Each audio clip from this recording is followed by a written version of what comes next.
దీర్ఘకాలిక వ్యాధుల్ని ప్రాథమిక దశలో గుర్తించి చికిత్స తీసుకుంటే మంచి ఫలితం ఉంటుందని పశ్చిమ ఎమ్మెల్యే గల్లా మాధవి అన్నారు. గురువారం లలిత సూపర్ స్పెషాలిటీ వారి ఆధ్వర్యంలో 28వ డివిజన్ సీతమ్మ కాలనీలో ఏర్పాటు చేసిన ఉచిత మెగా వైద్య శిబిరాన్ని ఆమె ప్రారంభించారు. ఈ సందర్భంగా కలిసిన మీడియాతో ఆరోగ్య సమస్యలపై అవగాహన పెంచుకునేందుకు ఇలాంటి మెడికల్ క్యాంపులు ఎంతగానో దోహదపడతాయని చెప్పారు. లలిత సూపర్ స్పెషాలిటీ వారు ఇలాంటి క్యాంప్ నిర్వహించినందుకు ప్రత్యేకంగా అభినందిస్తున్నానని పేర్కొన్నారు. హాస్పిటల్ చైర్మన్ డాక్టర్ విజయ, డివిజన్ అధ్యక్షులు రామరాజ్ తో పాటు పలువురు కూటమి నాయకులు కూడా పాల్గొన్నారు. అందరికీ నమస్కారం అండి. మరి 2025 న్యూ ఇయర్ అప్పుడే అందరికీ కూడా చెప్పడం జరిగింది. మీరు ప్రధానంగా దేని మీద ఈ నియోజకవర్గంలో ఫోకస్ చేస్తారు అంటే అందులో ముందుగా మహిళా ఆరోగ్యం మీద నా యొక్క దృష్టి ఈ సంవత్సరం మొత్తం కూడా ఉంటుంది అని చెప్పడం జరిగింది. దానికోసం అనేక ఈ వైద్య శిబిరాలను కూడా ఏర్పాటు చేసుకుంటాము, మహిళలందరికీ అవేర్నెస్ ఇస్తాము వాళ్ళ ఆరోగ్యం పట్ల అని చెప్పడం కూడా జరిగింది. మరి ఈరోజు మహిళలు ఎందరో వాళ్ళ ఆరోగ్యం పట్ల నిర్లక్ష్యాన్ని వహిస్తూ ఉన్నారు. కుటుంబం మొత్తం ఆరోగ్యం కూడా మహిళ యొక్క ఆరోగ్యం మీద బేస్ అయి ఉన్న క్రమంలో వాళ్ళ ఆరోగ్యం పట్ల ఒక శ్రద్ధ అవసరము, అవగాహన అవసరము. ఈ నేపథ్యంలోనే అనేక వైద్య శిబిరాలను ఇప్పటికే మన పశ్చిమ నియోజకవర్గంలో ఏర్పాటు చేసుకోవడం జరిగింది.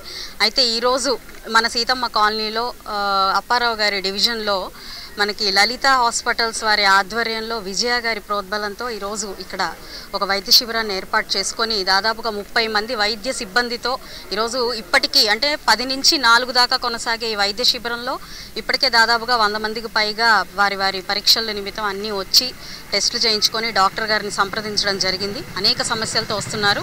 ముఖ్యంగా దీర్ఘకాలిక సమస్యలైన ఈ డయాబెటిక్, థైరాయిడ్, పీసీఓడి ఇలాంటి అనేక సమస్యల మీద వస్తున్నారు. అదేవిధంగా కొంతమంది మహిళలకి అంటే ఇక్కడ ఈ ప్రాంతంలో డాక్టర్ గారు గమనించిన విషయం ఏంటంటే ఎక్కువ పిల్లలు ఉండడం వల్ల వాళ్ళు కొన్ని రకాలైన క్యాన్సర్లకు కూడా లోన్ అవుతున్నాము.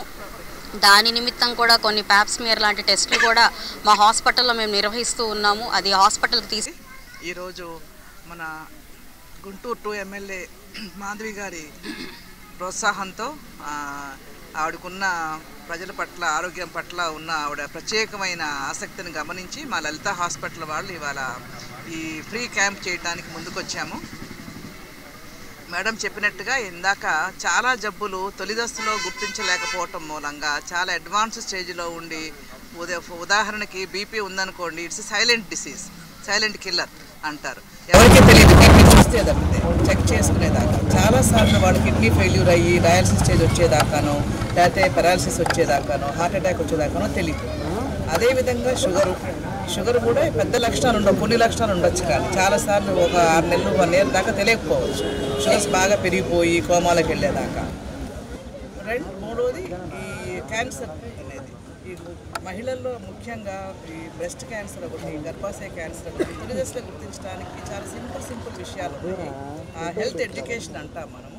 ట్రీట్మెంట్ కంటే కూడా health education, general principles, hygiene ఇవన్నీ వాళ్ళు చెప్పినట్టయితే చాలా వరకు మనము వాళ్ళందరినీ కాపాడిన వాళ్ళు అవుతాము. అందుకని క్యాంప్ అనేది జస్ట్ మందులు ఇవ్వటం అనేదే కాకుండా వాళ్ళకి ఎలా చేయాలి, ఏం చూపించుకోవాలి, దాని నెక్స్ట్ ఏంటి అనేది మొత్తం మనం ఒక 1 వీక్ ప్రణాళిక పెట్టాము. ఒకసారి అధికారంలోకి వచ్చిన కాడి నుంచి నేను గమనించింది ఏంటంటే సిబ్బంది యొక్క వైఖరిని దృష్టిలో పెట్టుకుంటే సగం మంది సిబ్బంది ఏమో ఎప్పుడు కూడా ఉత్సాహభరితంగా ఏదైనా చెయ్యాలి అనే ఒక ఆలోచనతో ఉండేవాళ్ళు ఉంటారు. సగం మంది ఏమో ఎప్పుడు కూడా పనిని తప్పించుకునే విధంగా, లేదంటే స్వలాభం ఉంటే తప్ప పని చేయని విధంగా కొంతమంది అధికారులు కానీ సిబ్బంది కానీ ఉంటుంటారు. ప్రతి సిస్టంలో ఇది కామన్గా నడుస్తూ ఉంటుంది.